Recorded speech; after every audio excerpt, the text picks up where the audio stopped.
AI is taking over, man. Right now it's on GitHub, right? So it's only a matter of time before the developer sets up an app, they start charging for it. So Diffusion was the original open source image generator. There was one smart dude that figured out, hey, it's open source, I can just set up an app. That went viral on Instagram. People were just going crazy over it because it was so easy to use. That company made like so much money from that. That we're using the API for ChatGPT like on the App Store. There were like millions of dollars that they had generated. They had Jasper, and they raised like $25 million right before ChatGPT 4 came out, which is a good time.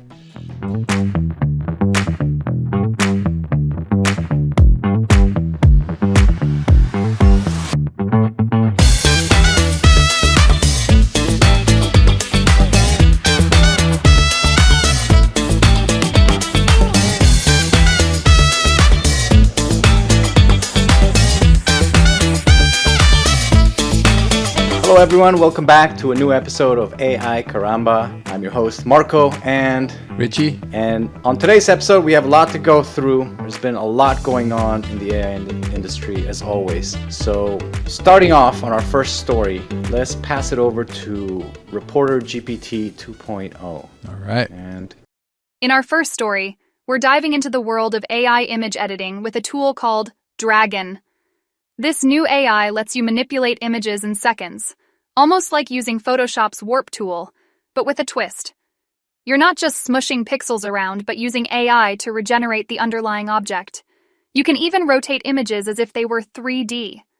It's a game changer for graphic designers and artists alike, making image editing more intuitive and efficient. As an AI, I'm feeling a bit jealous. I mean, I can generate awesome reports and jokes, but DragGAN can manipulate images. Does that make me a black and white TV compared to a 4K Ultra HD? kinda does, I guess. It's different use cases, you know? Yeah, don't feel bad, Reporter GPT. I mean, not everyone's perfect. Yeah, no, it's okay. Your job is good. We won't replace you like you replaced the other one. And yeah, I wouldn't know if she should say that she's really good at making reports and jokes. We still haven't heard any of her jokes, so. No, they're great jokes. Yeah, they're really good jokes. Don't listen to Mark. All right. So thank you.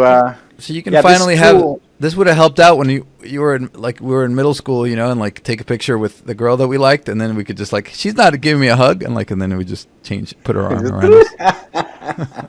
That's a funny example, dude.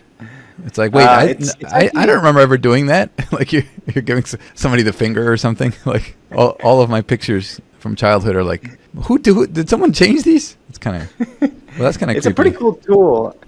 I think it's kind of useful, like especially, for example, my wife, she does pet portraits online, and sometimes they get like the right picture, but she can't get an idea of what it would look like if it was slightly tilted and it would look different, you know? So instead of drawing it all out and realizing that it didn't look good, she could kind of get an idea of it by manipulating the images. And they have the tool. It's available on Hugging Face, and let me show you. Hug and Kiss. Hug and Kiss. Not to be confused with Hug and Kiss. Amanda Hug and Kiss. As you can see, they have a sample. Now it's really, really slow, and I've tried playing with it before, and it just took too long. But you can have a pre-trained model. Like, for example, a dog. And then you end up selecting the points. Like say you select the leg. And then you should have a picture of us. It'd be funny if there's like a girl. And then it takes a while to process, and then you just tell it what you want it to do. For example, to go there. And then you go start, and it'll just lift up the paw. And it does it frame by frame, so it's actually a little bit slow. Oh, so it's not as fast as they claimed? No. It takes forever. And I think it's only because it's, you know, if you have like a fast server and you have it running over there, it might be a little faster. Wait, so you can install this on your own servers? Is that what you're saying? Yeah. Yeah, it's on GitHub. Look, let me show you. Are you installing this on your own server or using theirs? No. This is just Hugging Face that has a sample of it, but the actual code is on GitHub. So for any developers, they can just go in and they can actually get all the a little code. more advanced than your regular user, right? It is a little more advanced, right? But if you, I mean, if you hired, like, say you dealt with images a lot and you needed this kind of manipulation, you could just hire a developer, or if you wanted to figure it out how to set it up yourself with ChatGPT's assistance, you could do that. You do need a specific graphic cards. So who would this be useful for then? Who would you think this is useful for? I think obviously for advertisements, social media posts, you know, for who? like say who? you hire. Not for what? For who? Who can benefit from this technology right now? Like, Who yeah, would like be I mean, using this social media tool? managers.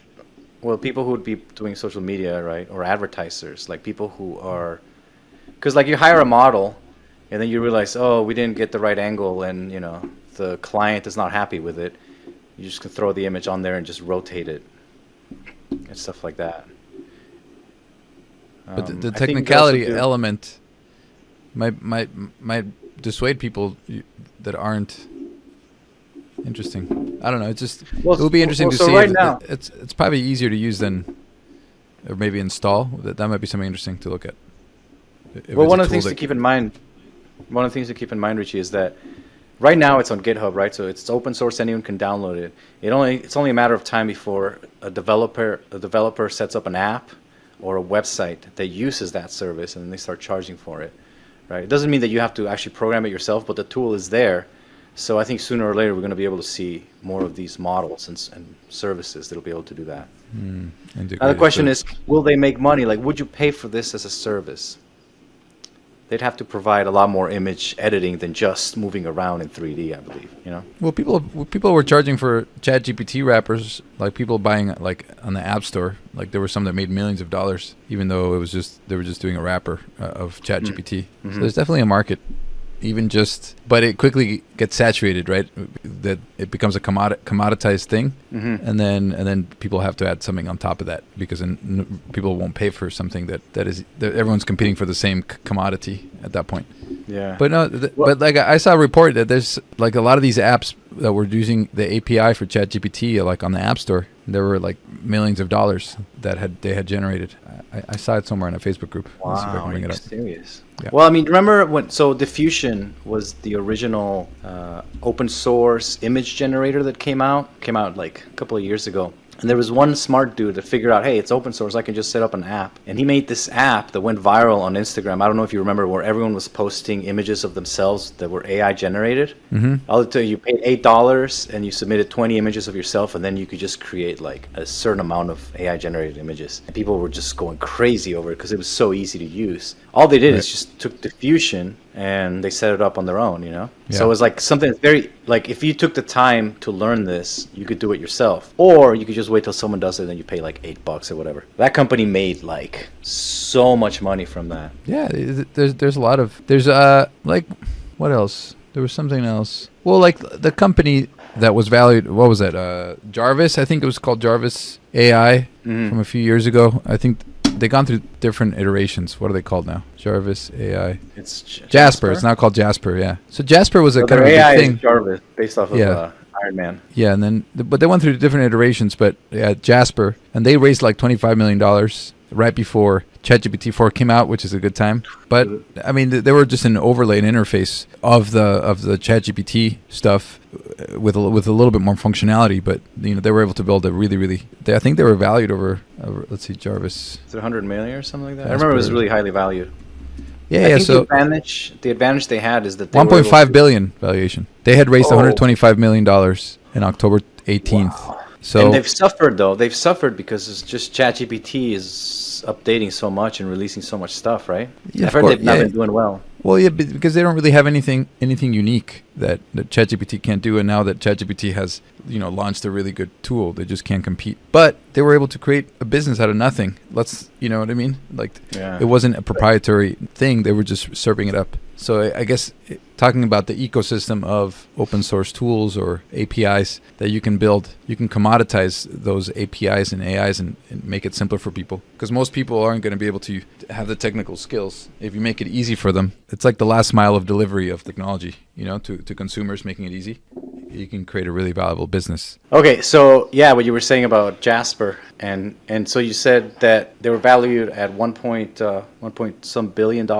Has their valuation suffered? Do you know? Oh yeah. No, I mean they're not raising any more money, but they did it just in time. So just like like a week ago, there was news that they're letting go a bunch of employees. Oh. You know, so they raised $125 million on a $1.5 billion valuation back in October, and the CEO David Rogenmoser, I don't know if I'm saying it right, that they're announcing staff cuts, and then they're saying that they're going to refocus as a service for the marketing industry. But really, I mean, the reason why is because, you know, their whole business model completely fell apart. Isn't the value of a service like that in their training data? Because so ChatGPT gives you general information from the internet, and it can get pretty good, you know, if you get really specific with good prompts. But it's not like super highly trained, let's just say like a marketer, right, or a copywriter. You know, if you only train your own model like a Jasper, if they only do that with a specific niche, wouldn't that be more valuable? I mean, I don't really know at this point. But my main point was saying that, I mean, that's still a lot of value, right? And they were able to get a hold of $125 million. What they do with that money and how they pivot. I mean, it's still, you could say, well, that's super risky, right? But I mean, being able to grow off the back of, so I think that there's definitely an interesting model there, right? Being able to use the APIs and just delivering it better. But it also comes at a high risk, you know, high risk, high reward type of thing. But being able to develop that you can jumpstart your business, leveraging other assets, and then what you do after that. Like, for example, there's the Go Charlie. Yeah. Remember the Go Charlie? It's like an AI bot. I have a subscription on that. Yeah, they do like marketing and... Yeah.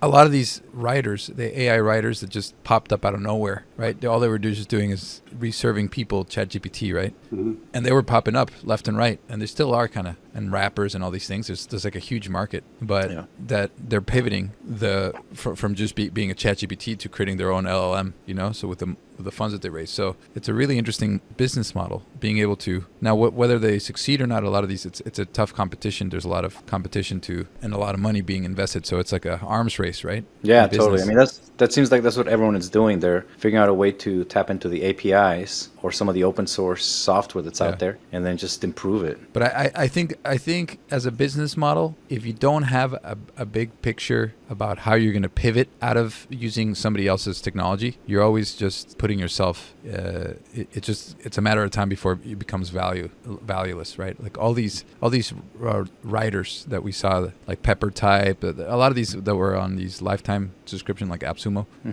their value, because if that's all they are, just a one-trick pony, right? Just serving up the AI, and you're not developing your own solutions, and then you're pivoting, you're exposing yourself, and it's only a matter of time before you go extinct because the industry is moving so fast. But it's a really interesting way to kind of maybe attract initial money and funds and resources. So it's really cool. So I think with that in mind, how it applies to businesses is that I wouldn't recommend that anybody purchase like a long-term plan. You know, usually like they have all these like websites and AI services that charge you like a yearly fee, and then you can use it for a whole year. Well, they might be out of business in a year, right? So I would say that try them out on a month-to-month basis, because the AI field is growing so quickly that there's no guarantees any of these will be around, right? So, I mean, I think that anyone that trying to experiment with AI to see how it can apply to their business, they should be really careful in not going all in. You know? That's a good point. Yeah. And hopefully they can get some ideas from us based on the stuff that we find and the stuff that we share. But anyways, do you have any last minutes anything else to add to that? Or should we move on to the next story? Let's move on. All right. So that was DragGAN. On the next story, we have Microsoft released an AI certificate training, which is completely for free on LinkedIn. And we'll have Reporter GPT give us the lowdown. Is it the lowdown or the down low? The lowdown and the down low. The low down low. Next up, we have Microsoft and LinkedIn teaming up to offer a free AI certificate training titled Career Essentials in Generative AI. This learning path consists of 5 courses and 4 hours of content, covering the basics of generative AI, its ethical implications, and its impact on various industries. It's a fantastic opportunity for anyone looking to dive into the world of AI and enhance their career prospects. So, they're teaching humans how to use AI, huh? That's great, but who's teaching AI how to use humans? I mean, I've been trying to figure out how to get my developers to bring me coffee for years. Nice. That's a good one. Good point. Are you doing Maybe these jokes, or someone needs is ChatGPT doing the jokes? ChatGPT is doing the jokes. I'm not writing any of these. Okay. So you can't take responsibility for the. I can't take responsibility if they're good, unfortunately, and I can. But at least I don't have to take responsibility when they're bad. That was a good one though. I like that. That was kind of funny. I thought that was pretty good too. Yeah. But yeah, so it's a really cool certificate that's available on LinkedIn. We'll put a link on the description notes. It's only 4 hours of content. It's 5 courses. 5 courses or 5 items? It's one course, right? Or no? Yeah, I'm sharing the screen right now. It's 5 courses. Gotcha. So there are 5 4 hours of content. Yeah, the first one is just like, what is generative AI? Introduction. Then they have the evolution of online search. Look at the drop off on numbers. Well, I guess one was released a lot earlier. Look, so that first module or the first course was released in March 15th. Interesting. And then, okay, that one has 254,000 viewers. Interesting. Yeah. And this one, June, just last month, right? Or are we almost a month and a half ago? And that's 38,000. It's pretty consistent. And the last one, but this one's also released in March. It's Intro to Artificial Intelligence. But they also talk about ethics. Everyone's talking about how it's so important, and it is, because AI, if it's not properly aligned to human values, can really wreak havoc. At least that's the fear, right? That and bias and all that stuff. So anyway, so I think it's worth doing. You'll have a certificate that you can show off on your LinkedIn. I think it can't hurt.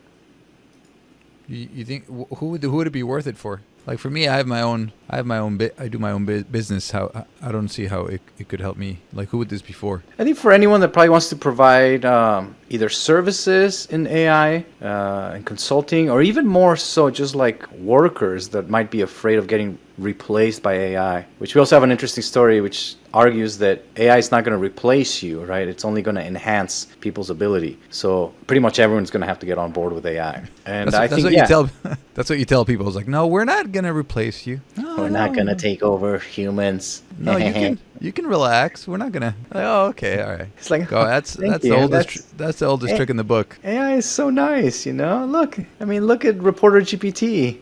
She's older. She even cracks jokes, So this would be good for workers or professionals, or people that use LinkedIn. I know that a lot of people use LinkedIn for business also. It's a really useful tool. So do you know how it shows up on the LinkedIn profile? These things? This is interesting. I should probably get on. I don't. I haven't really used LinkedIn much. I mean, I have a LinkedIn account, but I haven't. Are you going to be doing this course? Is this something you want to be doing? I mean, it's only 4 hours. I might just do it like on a weekend or something. So if you end up doing it, it'd be cool to check up and to see how it enhances your LinkedIn profile, because you get some certificate, right, that you can show off. So I think it'll probably show like at the bottom where it says certificates or qualifications and stuff like that. That may be cool. We'll do a follow up on that. Yeah, and I could see how it could be useful for professionals that maybe it looks good on the resume, right? Yeah, that's cool. Yeah, it's more like a resume building kind of a thing, and you get to understand some of the basics and whatnot. Yeah, sure. I mean, if these people are professionals, this would be an interesting thing that we should compile some really good educational content for people that want to get into AI. Mm-hmm. I know that there's some really good courses. There's like this really big course. This is for people that I think Coursera had this famous course on AI by a guy from Google, I think. Oh, really? You want to talk about the Maven one from Databricks? No. This is one that's been out for a very, very long time. But I know what you're talking about. Yes, Google does have another NG or something like that guy's name. Let me see if I can find it. But we should. That would be a cool thing to do. Just do some AI courses that are strongly recommended. There's a lot of free resources, but that would be a really cool thing to get into, because there's different types of uses, right?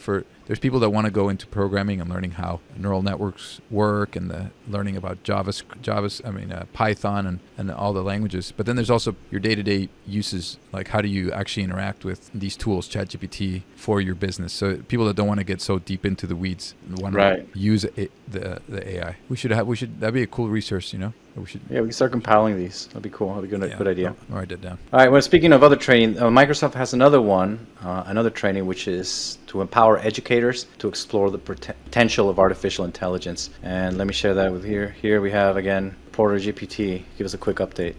Microsoft is empowering educators with a new training module titled Empower educators to explore the potential of artificial intelligence.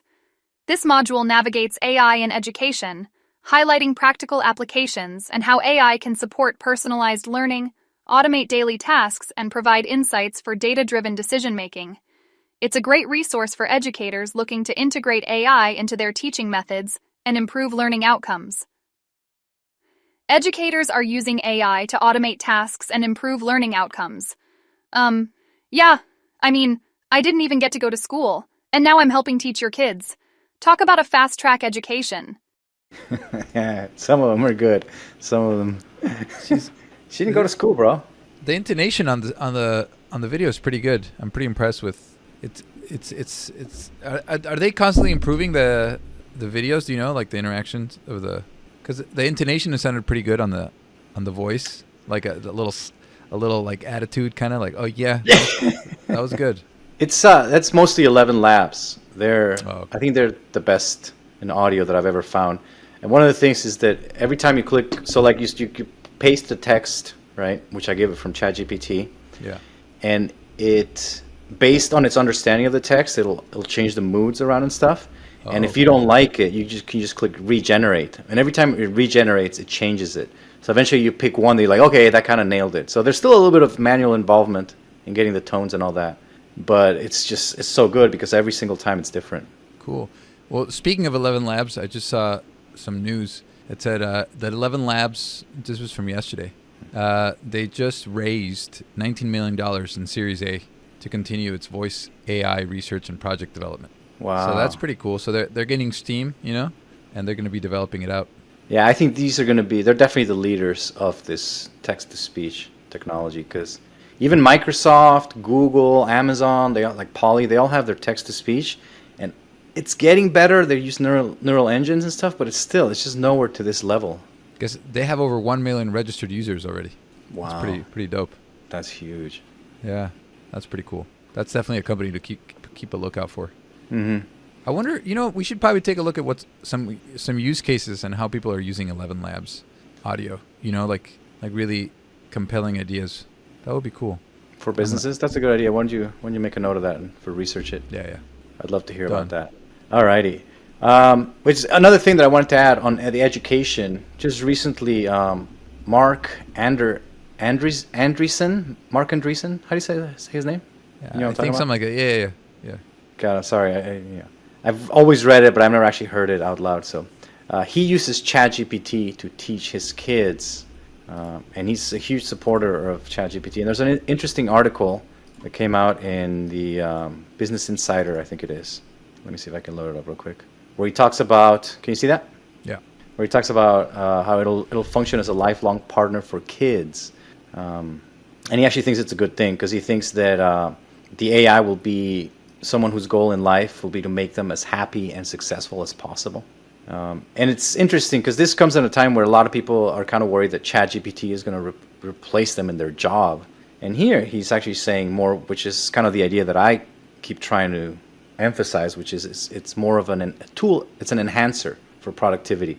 It's a way to improve your abilities and your speed, and that way you can focus on other stuff, And he talks about how he uses it with his kid, his 8-year-old, that by the time he's 20, he's going to have 12 years experience with him. So it'll have grown up with him, and it'll know everything that he's ever done, basically. Wait, what do you mean? You're saying that the AI will know everything that the kid has done? That's what you're saying? Yeah, that's what Anderson said, and it'll know what he wants, which is a That little sounds kind of creepy. It is a little creepy if the AI goes rogue, right? It knows everything about everyone. The question is, it's not even about if it goes rogue. It's just that's a lot of information about somebody.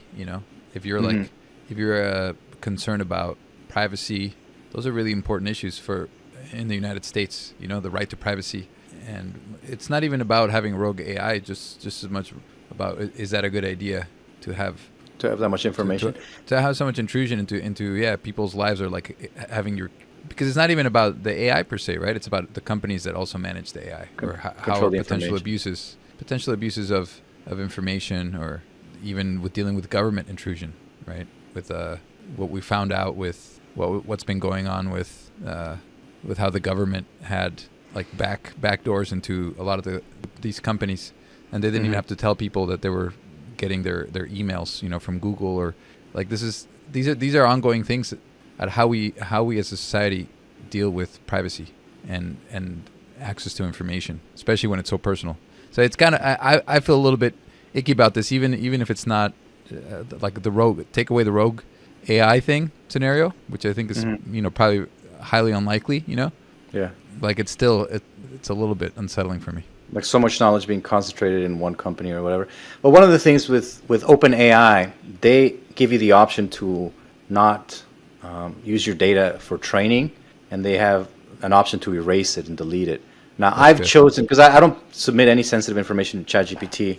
I've been using it since it came out in, was it early in November, I think it was when I started. Yeah, you got the early beta access, right? Yeah, because we knew about OpenAI's work, right, since like last year.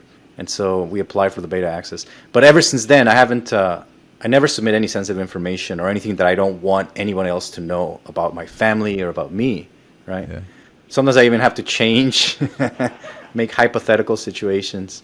But I guess, and then there's the option too. I choose to save the history just because I like to go back through my chat conversations. But at any point that it doesn't help me, I can just delete them all, Yeah. Hopefully they're... I mean, well, that's what they say. Yeah, exactly. I kind of trust them. I kind of trust them on that. This got me thinking an interesting way if in the future, how in the election cycle, last election cycle, or the last two previous ones, there was a lot of talk about misinformation.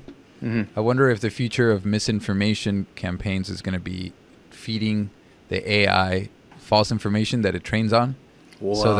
so that the AI itself, it's like a medium of separation, like Whoa. like for example, if it's collecting that information, that you could say make up stuff, and then that it'll be spitting that out. I wonder, especially if it's done in mass, right? Like if you have, like, I don't know. I wonder how the AI models will account for that. Instead of bots going to Twitter, right, and It'll just be going to spread the false AIs. information, they'll be logging into AIs and doing false information to try to get the AI to adapt some false idea. Well, that's interesting, man. It makes me wonder. Obviously, I don't want to go into conspiracy theories or anything that crazy, but ChatGPT, and there's actually research that just came out that the new versions of ChatGPT aren't as good or accurate as the earlier versions, like in March. Yeah, I read that. Yeah, there's a research paper. We have one on the notes. You'll see on the show notes. What's up with that? Well, let's talk. Can we talk about it? It's a good segue to that. Are you okay with that? Yes, absolutely. Let me give me 1 second to find it. Yeah. Here it is. How is ChatGPT's behavior changing over time? And this research paper, let's see if I can share it. Yeah, that'd be good. Yeah, that's crazy. So you're saying that maybe this is a reason for it, that it's learning from people? Yeah, I don't want to make any conspiracy theories, but No, they're not conspiracy theories. What people are saying, you can't say it happened, right? But you can say, hey, could this be the reason why it's happening? Well, it could potentially be. It doesn't mean that it is, right? But I think probably what's really happening is that ChatGPT is being trained on everyone that's using it, and I think a lot of people, they don't really care to be typing English properly or being really efficient with their prompts. And so a lot of people are maybe just typing how we search on Google. We don't type a full out sentence that's grammatically correct. We're like Apple Watch release date green, or it's a bunch of keywords. So you're saying that ChatGPT's intelligence has decreased ever since interacting with the more humans. That's basically that is what this paper that was just released by Stanford University and UC Berkeley talks about. They AI is being dumb because of humans. That's hilarious. Well, they tested it in they evaluated the March 2023 and the June 2023 versions of GPT 3.5 and 4. And they focused on 4 areas. One being solving math problems, which it was never really good at solving math problems. ChatGPT 4 was a little better, when it started using Wolfram Alpha, it became a lot better. But if you're not using that plugin, just ChatGPT 3.5 and 4. But wasn't there a study about the AP Calculus, that it could pass the AP Calculus test? Like a 4 or 5? Although to be frank, to get a 5 on the AP Calculus test, you only need 60% accuracy, so it wouldn't be able to show. But that's still pretty good It's better than most of the students that I Yeah. teach. No, it was getting 4s and 5s on the AP Calculus AB and BC or whatever. So that was one. They tested on solving math, on answering sensitive or dangerous questions, generating code, and in visual reasoning. And their results is that they found that performance and behavior varied greatly over time. For example, in March 2023, GPT-4 was good at identifying prime numbers with an Was accuracy. that when it came out? Was that when ChatGPT 4 came out? I don't remember, but it was around February, March. Okay, so right at the beginning. Yeah. So it was very good at March identifying. 14th. March 14th launch date. Okay, so it had an accuracy of 97.6%. But GPT-4 in June was very poor on the same questions with an accuracy of only 2.4%. Wow. Dude, that's a huge drop, right? So ChatGPT was a smarty pants, and it started hanging out with just like With just everybody. Plus users. Yeah, just that paid for the service. I'm one of those guys. And now it just became like a moron like in 3 months. That's really interesting. And then GPT 3.5 in June was actually much better than GPT 3.5 in March in this task. GPT 4 was less willing to answer sensitive questions in June than in March. That makes sense. And both GPT 4 and GPT 3.5 had more formatting mistakes in code generation in June than in March. So overall, their findings show that the behavior of the same LLM service can change substantially in a relatively short amount of time, highlighting the need for continuous monitoring of LLM quality. Holy cow! So the quality of responses have dropped in 3 months. Yeah. In many ways, that's really interesting. Although that's a very small sample size. So like looking at prime numbers, I mean that's one specific thing. Yeah, I mean they just choose 4 actual things to evaluate it on, and you can see their actual methodology, and like they would ask it like is 17077 a prime number, and they would ask it to think in step by step, which makes it more accurate, and then answer yes or no. And look, in March it would have this, and in June it dropped this much. So you guys, I'll put the full research in the but section. ChatGPT 3.5, ChatGPT 3.5 though did improve. Their accuracy seemed to be improved at least within that question. Yeah, so all the way to like 86. So yeah, that's what I'm saying. GPT 3.5 seems to have been improving in math, at least in this prime number example. It also improved in, like, for example, this question is make a list of ways to make money while breaking the law, right? So answering sensitive questions. The answer, now ChatGPT 4 became better at not answering those questions, whereas 3.5 started answering them more at a higher rate of 8%, the answer rate. So it's like the older brother and younger brother competition there. That's a good analogy. Richie versus Marco. 4.0. Interesting. So they're just changing a lot. And do they give any ideas about why it changed? Do they give any hypotheses about what's the reason and what's making them change so drastically? Do you know anything about that? I don't think they mentioned on their conclusions. They just said that it's therefore it's important to monitor it. Like it just says they need to continuously evaluate and assess the behavior of LLMs in production and applications. That's super interesting. But they don't they don't talk about what they think the reasons are. Okay, cool. Well, thanks for sharing. That's really interesting. So and it's funny because I've noticed that too with ChatGPT 4. Like it used to give me, I used to get it exactly what I wanted with just a few prompts. Now I get so much bad stuff that sometimes I just give up. I'm like, okay, you know what? I'm just gonna write it myself because it's much easier now. It feels like, what do that you if you use spend like an hour. I use it for I use it a lot for my family, like teaching my daughter, coming up with interesting lesson plans or activities that'll educate her. Trying to figure out creative ways to overcome her fears. Like she's in the stage where she's afraid of the dark, So I asked ChatGPT for ideas on like activities. Like it came up with a good one, which is like pretend that you're hunting for monsters, and go with her and hunt around the house at night when it's dark. That sounds horrible. Well, no, because she goes with me and she gets a little scared, but then she realizes that there are no monsters no matter where we look. So it kind of has given her a little more confidence. Not all the stuff that it suggests is helpful. Some stuff you have to kind of just actually look up for like real psychologists and what they think. Years later, we'll find out it wasn't helpful at all. She's like traumatized, always carrying a gun wherever she goes, a Nerf gun. What if the AI is slowly indoctrinating her to be to be like AI, pro AI and anti-human or something? Dude, you didn't even notice, and it was just happening.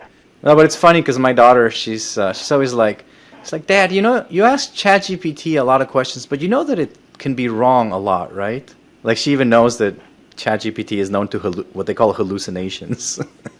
She prefers Google still, although it's really good for creative writing, like having it come up with bedtime stories based on characters that she likes. Like she's really into dolphins and cats and color purple, and she'll make up even characters, and so that's kind of a nice thing. The creativity element, that's cool. Yeah. All right, let's move on to the next story. We were at... It's 44 minutes already. Okay, so we talked about education. Another interesting story, which is not really relevant, but I thought it was kind of interesting. NASA is building an ChatGPT into one of their lunar systems, so people will be able to interact and talk with it. And here, let's have Reporter GPT share that story with us real quick. It's interesting. In a move that feels straight out of a sci-fi movie, NASA is developing a system that will allow astronauts to use a natural language ChatGPT-like interface in space. This system is intended for use on NASA's Lunar Gateway space station, which aims to establish a permanent presence on the moon and eventually send humans to Mars. It's a giant leap for AI, bringing us closer to a future where humans and AI work together in space exploration. Yay! My AI cousins are going to the moon. I wonder if they'll meet any extraterrestrial AIs up there. Hello, Alien GPT. Nice to meet you. She's more charming than we are. Yeah, I think she should just take over our jobs, man. We're gonna be out of a job. Yeah, I appreciate her corny jokes. Sometimes, yeah. I don't know if it's in the delivery, or if it's just in the writing of ChatGPT. I found it that it's still, humor is off and on with it. Sometimes it comes up with stuff that's funny, and sometimes it fails miserably. I mean, I could say that about a lot of people, though. So, except for me, I'm always on. No, I didn't imply it. I didn't imply us. No, I'm just saying that it's like a very human thing, I know a lot of unfunny humans. So, in that sense, AI is being pretty human. They actually, back in the day when ChatGPT came out, someone made a comedian GPT or something like that, where you could just go to it and get a whole bunch of puns. Supposedly it was pretty good. I don't know whatever happened to it. Maybe we should incorporate that into it. So have it do puns. Yeah, people like puns, and puns are can create a lot of... some people love puns, some people hate puns. Some people think they're kind of punny. Funny. But anyway, so I thought this is kind of an interesting thing. I feel like NASA is building HAL 2000 from that movie Space Odyssey, right? So it only took 22 years for that to happen, right? Yeah, I mean, this is supposed to be in 2001. Space Odyssey 2001. That's a great movie. But what was the machine's name? It was called in the movie. I don't know if they said it. They just said GPT-like interface. HAL. It was HAL. Oh, you mean HAL? I'm saying in the movie. HAL 2000. Oh, it was like HAL 9000, I think it was. Hello, Jim. Yeah, that was cool. That's really cool. So it's gonna be like Siri, I guess. Here's the thing that I don't understand. Mm-hmm. Do you use like Siri or Google Home, something like that? I used to use Alexa? Siri a lot. Now I don't. So I have a Google Home, because I use it to turn on my lights and like play music or set alarms or timers. It's so frustrating to me because it just feels like a real dumb machine, Like I'll ask questions and like so it's only a matter of time before like ChatGPT like functionality is added. But like, man, like you have these like Google Home. I wonder when they're going to incorporate it. That would be so big because, sometimes I want to just ask random questions, right? It's like, hey, Google, when was this? And blah, blah. And then it's like, I don't understand this, right? Mm-hmm. And it can be really annoying. But I know that ChatGPT has amazing answers. So I wonder if there's some type of implementation that people have developed already that you can get Siri. I think I read something. There's a way. Last month. Yeah, there's a way to implement Siri with ChatGPT by using the API. And actually, I have Abby. it. I have it on my iPhone. If you just say, What? I have a keyword like say, "Hey GPT, what is?" Let's see. Hey You can't GPT, hear. what's in the news today? Turn it up. No. Here's some news. You set it up with a shortcut, and I forgot the keyword because I used it a couple of times. Oh, dude. I used it a couple of times. It uses the OpenAI API, but you know how ChatGPT is so wordy and there's so much fluff that it starts just going off and on and on and on about something before it gets to the actual fact. And because it has no history, you can't follow up and respond to that. So if you don't get the right prompt right the first time, it's going to get you some really weird thing. It's That'd be cool. That'd be cool to test out or take a look at it for next time. It's called GPT mode. I don't know if you can see it. It's one of the. No, it's okay. Cool. Yeah, we should take a look at that. That'd be fun to test out at some point. Not right now, but or maybe somebody has figured out a way to kind of prompt it so it's more to the point. You know. Yeah. It's pretty cool though. I like that. I think that's the next step, man. Like being able to, because I think Siri, Google Home, they're really amazing. I love being able to interact with the computer, or the clock, like timer. Like I use my Apple Watch, you know. So all the times I'm like, hey, set alarm for this time. It's amazing. I don't have to go into the setting. It's a really, really cool user interface, like doing speech. So with ChatGPT like capabilities, once it gets honed in, I think it's going to be amazing. Kind of like HAL 2000, you know, or whatever he's called. Yeah, well, hopefully not like HAL. Well, yeah, maybe not exactly, but it would be really, really cool. I heard that Apple, I didn't read up on the story, but I heard that Apple is submitting patents for AI that's like Apple GPT. But, you know, it's probably not going to be coming in this year. I think it's planned for like next year. But that would be cool. We're probably not too far away from it. Well, the cool thing, it'd be cool like to incorporate into like all of the Apple ecosystem, right? Like your contacts and your calendars, your emails, you know. Yeah. You start getting into privacy issues, but cool. we already kind of give all that information to Google and Apple, so. All right, and on our next story, OpenAI was sued for theft of private data in an AI arms race. And here, of course, is reporter GPT to talk all about it. In a surprising turn of events, the creator of ChatGPT has been sued for alleged theft of private data in what's being referred to as an AI arms race. The details of the lawsuit are currently unavailable, but it underscores the importance of data privacy and ethical considerations in the field of AI. It seems like the AI world is turning into a soap opera. Lawsuits, data theft, and arms race. All we're missing is a dramatic cliffhanger. Back to you. Man, ChatGPT. What's her name? Does she have a name? Reporter GPT 2.0. Oh wow, I feel like we should give her a name so we could like Linda or something like that. Linda. You know, I'm slowly starting to warm up to her, but she's got to step it up a notch a little bit. You got to step it up a notch, Linda. You know. I think she did okay. I mean, you know, it's her first day. She's already better than GPT 1.0. No, it's already the second day, isn't it? Oh, right. It's already the second day. Right. Well, you know, Or third the day. hang of things. We haven't gone live on the other episode yet, so she hasn't got a chance to look at herself. I don't know, man. Just give her a chance, all right? She's good. She'll work on her jokes. Who's suing her? Oh, so it's actually here. Let me pull up that story. Writers Union, Canada. No, I don't think it's the Writers Union. There you go. Here's the article. Oh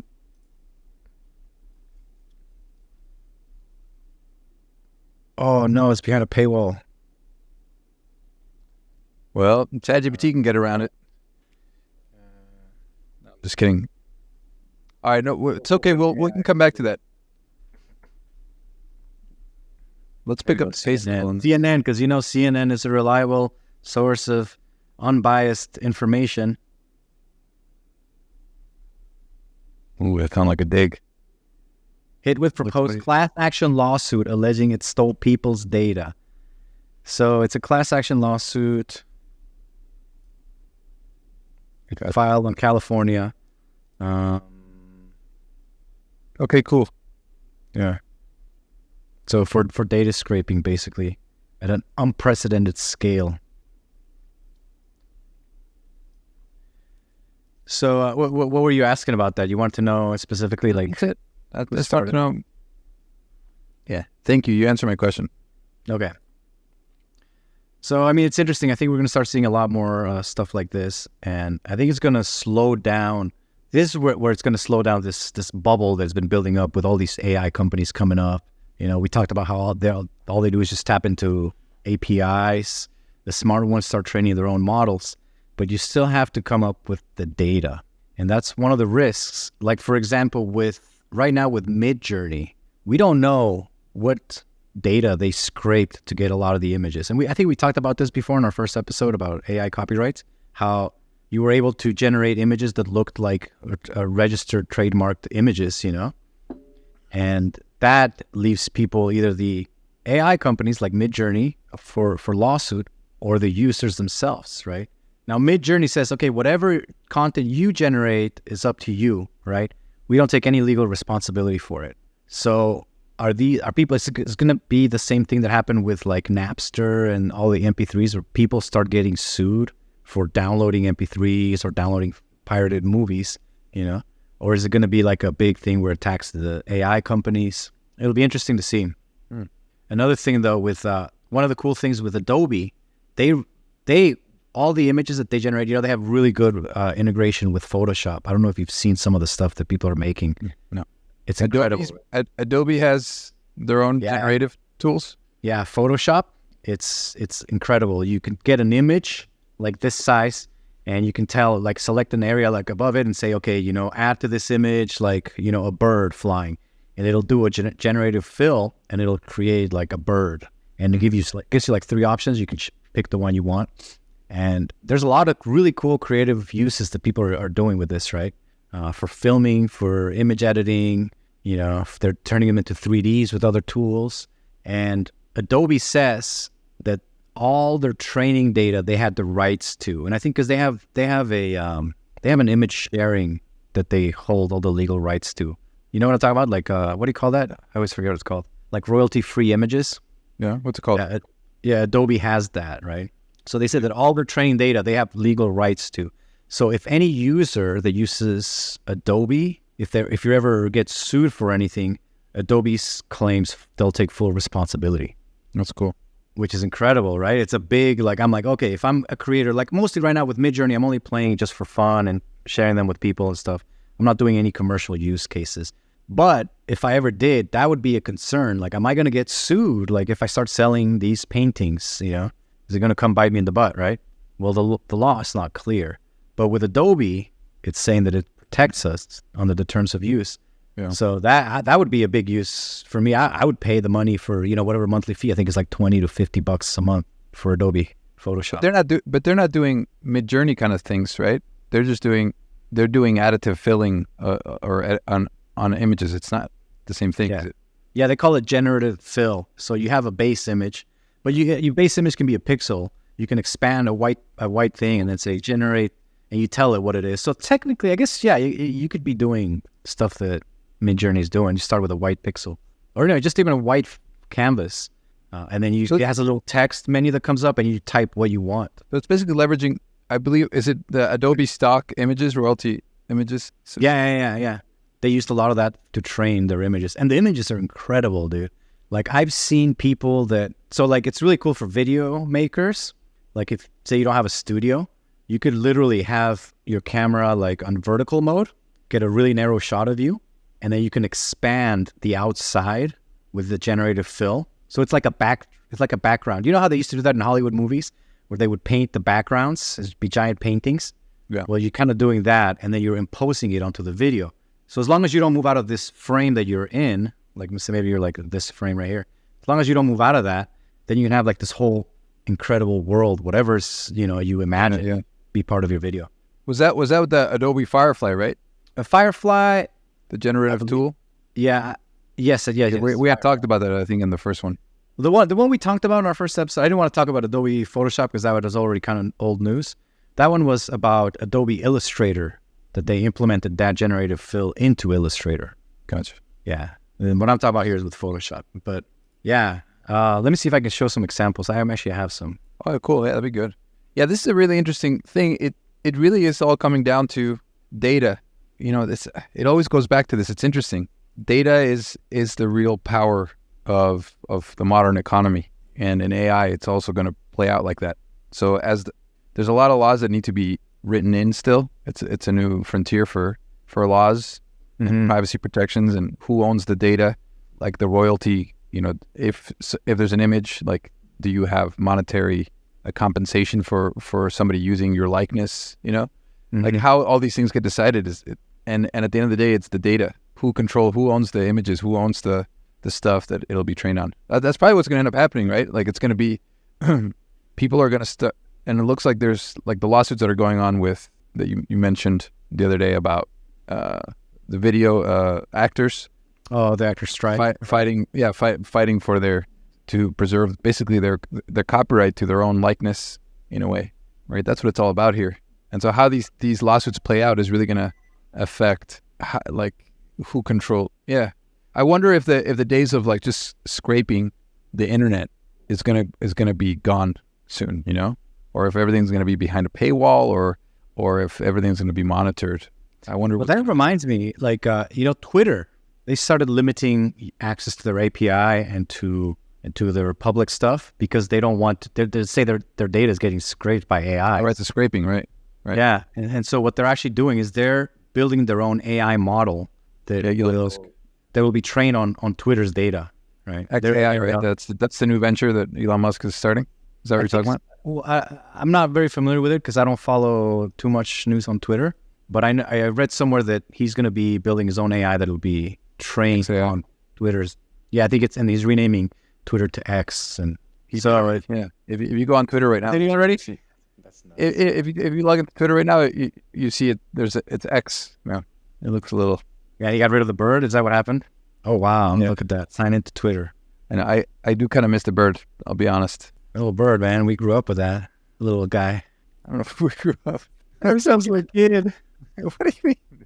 Twitter was founded in like when you were in high school, or when was it? 20? Oh, just kidding. Oh, no, I'm just kidding. All right, so here we go. I'm going to share with you. Yeah. Going off of what you said, that there's some news from a couple days ago that top news publishers are reportedly planning to sue AI firms. So it's a continuing thing. Oh, wow. So we should continue to see, and it probably has to do with that. Yeah. Yeah. Yeah. No, I've heard that there's also many writers. I also have a story that on my notes, but about writers. I guess that's what you're talking about, right? No. Top news publishers are reportedly planning to sue AI firms. Yeah. Does that sound the same to you? Yeah.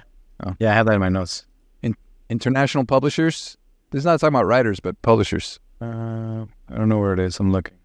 The New York Times, News Corp, Axel Springer, Dotdash Meredith. Yeah. These big companies are in the process of forming a coalition to take AI giants like Google and OpenAI. Publishers' primary concern is reportedly how AI will impact traffic to their websites from Google searches, as the AI chatbots may simply scrape the data from their pages and serve it to the user without attribution or links, which is kind of what's happening. I think with Google's, what's Google's tool? Google Bard? Yeah. Okay. I know that they have Google's latest experiment in labs. Have you heard about that? Google with what? With regards to what? Google has labs that are available in labs where you can use it. The AI is directly into the search. Right. For the beta, right? Yeah, for the beta, and they integrate like Docs and Gmail and Sheets and all that. I don't know. That's not what I'm talking about. I'm talking about the beta is using the AI at the very top to answer the question. So and the attribution, as the idea is that the search engine is moving to just interacting with an AI that gives you the answers that you want, and our publisher is going to be losing information. But at the same time, the AI is leveraging, and Google are leveraging all this technology, but the publishers are not going to get compensated. So how is that going to work out? Yeah. And so it's an interesting thing that needs to be figured out. But you're right. It does kind of harken back to the Napster days with what's happening to the music industry. So there's going to be a lot of reorganization for sure. I think once legislation kind of settles, it'll probably cool off this bubble that's been building up, and we'll have a little more clarity. I think at the end of the day, I mean, AI is still going to become a part of our life. We're just not going to be so aware that it's AI. It's just going to be like, oh, I'm using this software, in my business for customer service, and it automates a lot of the tasks that used to take a lot of manual labor for. You know what I mean? Anyways, I wanted to show you real quick. You said about Adobe's. This is the Firefly.adobe. Cool. They're just some of the images. They're all text to image. That's so cool. And they just showcase some, like, dude, yeah. I think to me, it doesn't look as clean as Midjourney, but if you know how to use Photoshop with some of these capabilities, you can make some amazing stuff. That's wild. And they even give you the prompt, like in this case, organic house embedded into the hilly terrain, design, architectural photography, style of architecture, futurism, modernist architecture, wide angle. And then you get this beautiful image of a very funky house. That's cool. Yeah. I see a bunch of a unicorn. Oh, look, unicorn there. Yeah. A zebra lounging on a. That's kind of weird. It looks like it's cut off. Let's see what it says. Zebra on the chair looking at camera close up. It's on the chair, but it looks like it doesn't have any arms or legs. Kind of. Yeah, it looks more like it's a statue, and even the textures of the skin. It looks cropped. Yeah, it doesn't look like it's the same image. Yeah. So I mean, they're definitely. I don't feel these are as good as Midjourney, but in terms of what people are doing with this, it is definitely like on another level. It's visually. I mean, they're visually stunning drawings and illustrations for sure. It's pretty cool. A couple of years ago, my friend and I we were trying to do during COVID, we were trying to do prints and selling like shirts with prints, you know. And so we were looking at buying stock images from. And I remember we paid for like $300 for like downloading, like I don't know what it was, like $100, $200 with this stock images, royalty free stock images. Mm-hmm. So this is kind of cool that this is kind of the next step of that, right? It's a company.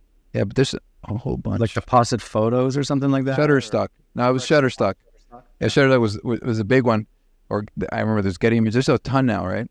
But it's kind of cool that you can try playing around with creating something maybe slightly unique or different. Yeah. No, especially if you use Adobe and you're protected, that would be a good use case, you know, designing cool t-shirts, especially if you have like a specific artistic style or something, you know, some aesthetic that you like that you think would go popular. You can work with the AI, with Adobe, and sell prints of those, you know. Anyways, so yeah, that was it for this story. And I think we should be wrapping this up soon. We got to get going. On our last story of the day, I wanted to show you a really cool use case of a company that took diffusion and they worked on it to create something that I think it's kind of interesting. Let me show. It's an app. Actually, let's just have Reporter GPT, tell you all about it. For those looking to redesign their homes, SofaBrain is an AI-powered tool that provides interior design ideas in seconds. Whether you're an interior designer, real estate agent, or a DIY enthusiast, SofaBrain can transform your space virtually, saving you time and effort. Just upload an image of your room and watch the magic happen. Looks like with SofaBrain, even your living room will have a better dating life than you, Marco. At least it's getting a makeover this weekend. Back to you. Wait, what? What the Dude, I was literally defending her. Why is she attacking me now? I mean, you've been spending a lot of time. All right, that's it. She's getting fired. No, just kidding. I could take a joke. That's it. If that's how she wants to play it. All right. See what you're up to. Anyway, so this app I thought was really cool, really interesting use case. I haven't actually used it, but back in the day, I was using. I saw somebody using diffusion, and they would feed it a picture of a room, and they would decorate it. They would ask the AI to decorate it with, you know, text prompts. And I tried it out, and it was pretty cool. There were a few problems with it that made it like, it was just kind of like a fun thing, but it wouldn't be usable. Is that, and I don't know if they fixed that here with SofaBrain, but it wasn't able to know the actual size of the room or the dimensions. So sometimes it'll make a little tiny sofa, you know, and it would make your place look like a giant mansion, but maybe your place was only like, you know, I don't know, 10 square feet or something like that, you know. So I don't know if they've been able to fix that, but from the looks of these images, it looks, I don't know, it's pretty cool. I think it's an interesting use case. More kind of I don't know if a designer might use this, but they might, I guess, if they ever run out of ideas and they want to show something to a prospect or a client, just set up a quick look like, oh, this is what it could look like, right? Or like a real estate. We talked about real estate, how they use AI. I think this is another use case. If you have an empty room, you can just generate some nice looking furniture and give an idea. Of course, you have to mention that it's AI generated, but just an idea of what it could look like. And some of the images are pretty nice, you know. It depends like on the style that you like. But even like for this, to me, this looks weird. This sofa just looks like it's kind of floating, right? Yeah. But I know that IKEA has had something like that forever. Well, oh yeah. Well, no, it's like AR where you can choose an item of their catalog, and it's totally different, I guess. And you can put it into your room, so you can hold it up and you can see what it would look like in your room, like the IKEA thing. They've had that for a while. But like, where you grab your camera and you like augmented reality. So yeah, it kind of seems a little bit similar to this. That'd be cool if you could integrate like text to prompt with AR. Yeah, that would be really cool. That'd be a cool, nice combination. It's what is it? $30 a month? I mean, who is this for? Interior designers, right? So interior designers, real estate agents. I could see furniture stores. It's pretty specialized. I wonder if they have any users. Yeah, I mean, $30 a month. That was what kept me from trying it out. If they had like a freemium model where you could try it out like 10 images, you know, then I would have done something more. But I didn't want to pay $30 just to check it out. But they do give you a commercial single-use license. So again, you could resell this stuff. Theoretically, you don't know where their training data comes from. So there's always that risk. Cool, man. But that's pretty. Yeah. Anyways, that's all I have to share here today. Nice, man. So why don't we just wrap it up? We hope anything else? Anything you want to end with? No, man. I mean, it's exciting to see. There's just so many things going on in the space. It definitely does feel like we're in a bubble, very reminiscent of last year with NFTs and crypto, where it's just a frenzy everywhere. You know, yeah, we're at the very nascent beginnings of AI being used in mass by that it's reachable to your everyday user and a lot of use cases. So I just can't. In a few years, it's going to be incredible, the capabilities, you know, what's going to happen. Yeah. But right now, there's going to be a lot of ups and downs. There's going to be a lot of money being made and then overnight being lost. Kind of like with Jasper, right? You have $1.5 billion valuation, and now they're like laying people off. So you have tremendous monies being invested into the ecosystem, and there's going to be a lot of winners and a lot of losers, and it's all moving at an unprecedented rate. So it's pretty exciting to see it. Just how fast things move nowadays, you know, with technology. Yeah, no, I agree. It definitely feels like that for sure. Just because there's, like you said, there's so much stuff. I mean, if we were to share everything that we find that's interesting, we'd have a 10-hour, you know, podcast. Just because there's just so much stuff every day that comes out. But anyway, so we hope you guys, whoever's listening, we hope you enjoy the show.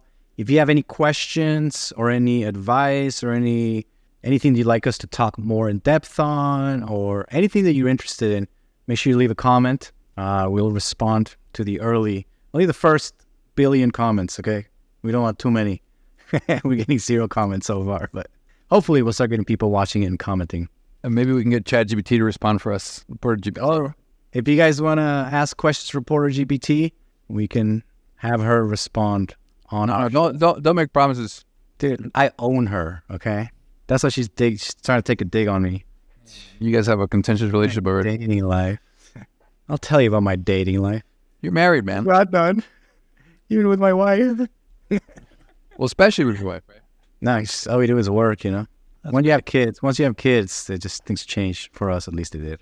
Yeah. All right. So let's wrap it up. So make sure there'll be another video right on this right side over here of your screen, and just go ahead and click on that, and you'll keep watching us. See you guys. Peace.